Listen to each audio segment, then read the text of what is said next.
কিন্তু আমরা এই লড়াইয়ের ময়দান থেকে সরবো না। এসব করে আমাকে আগেও দমাতে পারেনি, আমি আগামী দিনেও মাথা নত করার ছেলে না।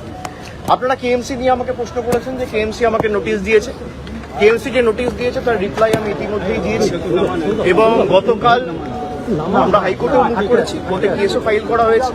যদি কেউ ভাবে যে ডেকে ভয় দেখিয়ে চমকে জোর জবরদস্তি ফেক কেসে ইমপ্লিকেট করে জেলে ঢুকিয়ে আমাদের মাথা নত করবে, আমরা ওই ধাতুতে তৈরি নই।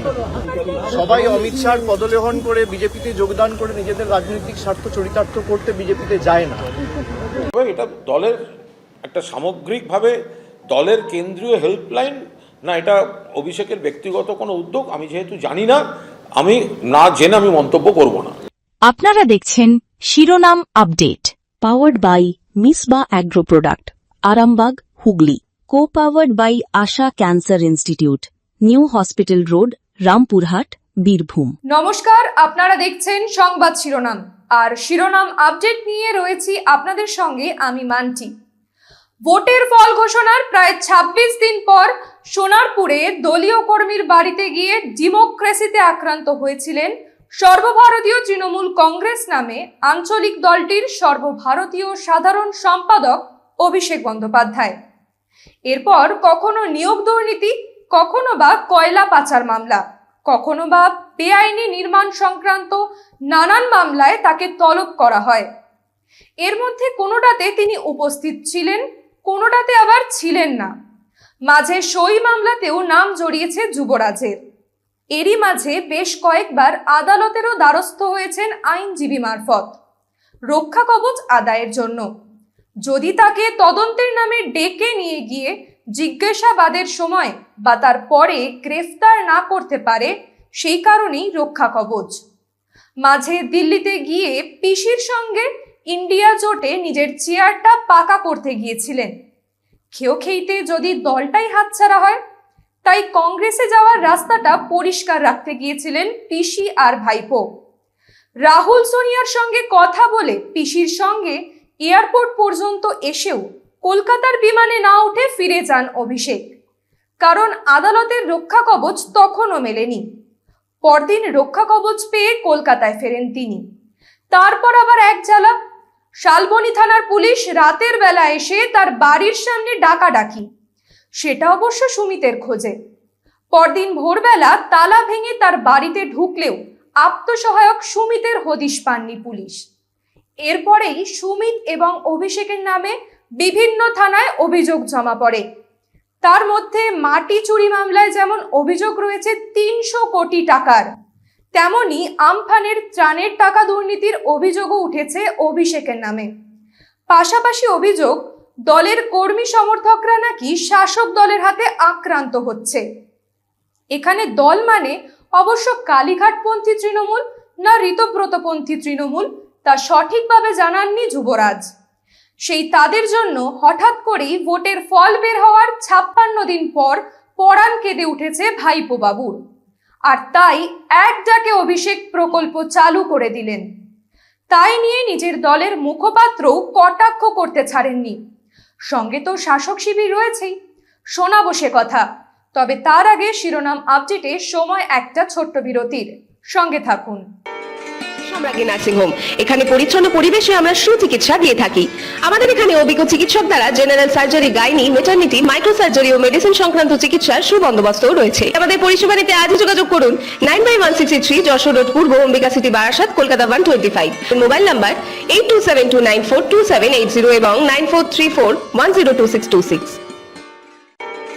বিবাহের কনের জন্য গহনা কিনতে চান? কনেকে পছন্দসই স্বর্ণালঙ্কারে সাজিয়ে তুলতে আজই চলে আসুন শান্তি জুয়েলার্সে। একমাত্র নির্ভরযোগ্য এবং সুলভ মূল্যে গহনার বিশ্বস্ত প্রতিষ্ঠান শান্তি জুয়েলার্স। এখানে গ্রাহকদের জন্য রয়েছে আকর্ষণীয় উপহার। মাত্র 49,999 টাকার কেনাকাটিতে বিনামূল্যে পাবেন রূপোর কয়েন অথবা রূপোর গহনা। সেই সঙ্গে সমস্ত রকমের ক্রেডিট ও ডেবিট কার্ড ব্যবহারের সুবিধাও রয়েছে। এছাড়াও আমাদের এখানে ইএমআই এর সুবন্দোবস্ত রয়েছে। আমাদের ঠিকানা কৃষ্ণকুঞ্জ আবাসন, 75B স্ট্রিট, শ্রীরামপুর, হুগলি। আমাদের যোগাযোগ নম্বরটি হলো 8240966167 এবং 9088363970। শিবম হোটেল অ্যান্ড রেস্টুরেন্ট, সুস্বাদু আহারের সেরা ঠিকানা। একবার না এলে অবশ্যই মিস করবেন। হুগলির বিঘাটি এবং বর্ধমানের ঘুষকরাতে। দেরি না করে আজই যোগাযোগ করুন 8910208475 এবং 7865076206 এই নম্বরে। আপনারা দেখছেন শিরোনাম update powered by Misba agro product Arambagh Hooghly co powered by Asha cancer institute new hospital road Rampurhat Birbhum. সঙ্গে থাকার জন্য ধন্যবাদ। ফিরে এলাম বিরতির পর। দেখছেন শিরোনাম আপডেট। এক ডাকে অভিষেক। অভিষেককে ডাকলে একটা ডাকেই নাকি পাওয়া যাবে। এবার থেকে এমনই একটা হেল্পলাইন চালু করেছেন তিনি। কিছুদিন আগেই সাংবাদিকদের প্রশ্নের উত্তরে তিনি জানিয়েছিলেন তার লুকোবার কিছু নেই। কেন্দ্র বা রাজ্যের কোনো তদন্তের মুখোমুখি হতে ভয় পান না তিনি। শুনলেন তো কি বলেছেন যুবরাজ। এদিকেই এই ঘটনা নিয়ে দল কিছুই জানে না। এখানে দল মানে কালীঘাটপন্থী তৃণমূল কংগ্রেস, মানে আদি তৃণমূল, যার মুখপাত্র কুণাল ঘোষ। দলের সর্বভারতীয় সাধারণ সম্পাদকের নামটা পর্যন্ত মুখে আনলেন না কুণাল ঘোষ। এটা কি ইচ্ছাকৃত নাকি অনিচ্ছাকৃত তা তর্ক সাপেক্ষ। সই কেলেঙ্কারি, মাটি পাচার, কয়লা পাচার, সরকারের খাস জমি দখল, ত্রাণের টাকা লুটকেও ছাপিয়ে গিয়েছেন যুবরাজ। সেবাশ্রয় প্রকল্পে হাতুড়ে ডাক্তারদের দিয়ে অত্যাধুনিক চিকিৎসা, এমনকি নাম গোত্রহীন ওষুধ দেওয়ার অভিযোগ উঠেছে। এছাড়াও তার নিজের সংসদীয় কেন্দ্র ডায়মন্ড হারবার থেকে প্রবীণ নাগরিকদের জন্য তৈরি প্রকল্প শ্রদ্ধার্ঘ থেকেও 100 কোটি টাকা দুর্নীতির অভিযোগ উঠেছে। এত দুর্নীতির অভিযোগ রয়েছে যার বিরুদ্ধে তিনি এখনো বাইরে, এই নিয়েও সোশ্যাল মিডিয়ায় সোচ্চার আম জনতা। একই সঙ্গে প্রশ্ন, অভিষেককে পরোক্ষে যিনি মদত দিয়েছিলেন এবং এখনো দিয়ে চলেছেন সেই পিসির বিরুদ্ধেও। অন্যায় যে করে আর অন্যায় যে সহে, ছোটবেলায় সেই ভাব সম্প্রসারণটা মনে আছে নিশ্চয়ই। তাই কেউ চাইছে একই সঙ্গে জেলে যাক পিসি আর ভাইপো, আবার কেউ চাইছেন আগে ভাইপো। তার কারণ তার নামেই বেশি দুর্নীতির অভিযোগ। কেউ বা চাইছেন তার মদতদাতাই বেশি দায়ী। আইন চলবে আইনের মতোই, সময় বলবে কে আগে যাবে গড়াদের ওপারে। তবে এখন থেকে যে কোনো তদন্তকারী সংস্থাই তাকে হাতের নাগালে পেয়ে যাবে। ওই এক ডাকে অভিষেক। ভুল বললাম? কমেন্ট বক্সে মতামত জানান। লাইক, শেয়ার, সাবস্ক্রাইব করতে ভুলবেন না। আজ শিরোনাম আপডেট এ পর্যন্তই। দেখতে থাকুন সংবাদ শিরোনাম। নমস্কার। কিন্তু আমরা এই লড়াইয়ের ময়দান থেকে সরবো না। এসব করে আমাকে আগেও দমাতে পারেনি, আমি আগামী দিনেও মাথা নত করার ছেলে না। আপনারা কেএমসি নিয়ে আমাকে প্রশ্ন করেছেন যে কেএমসি আমাকে নোটিশ দিয়েছে।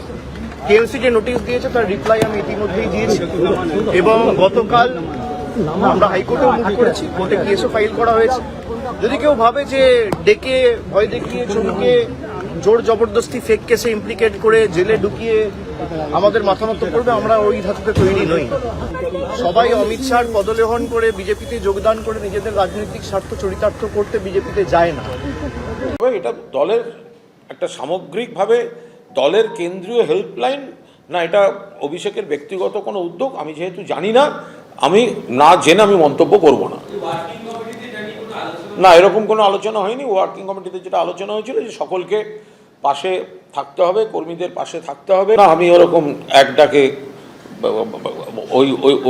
ওই রকম আমি যেটা হবে, এটা তো একটা দল, ফলে একটা দলের একটা কেন্দ্রীয় হেল্পলাইন। আমি ওরকম আলাদাভাবে আমার কাছে যেটা খবর আসবে আমি নিশ্চিতভাবে। আপনারা দেখছেন শিরোনাম update powered by Misba agro product Arambagh Hooghly co powered by Asha cancer institute new hospital road Rampurhat Birbhum.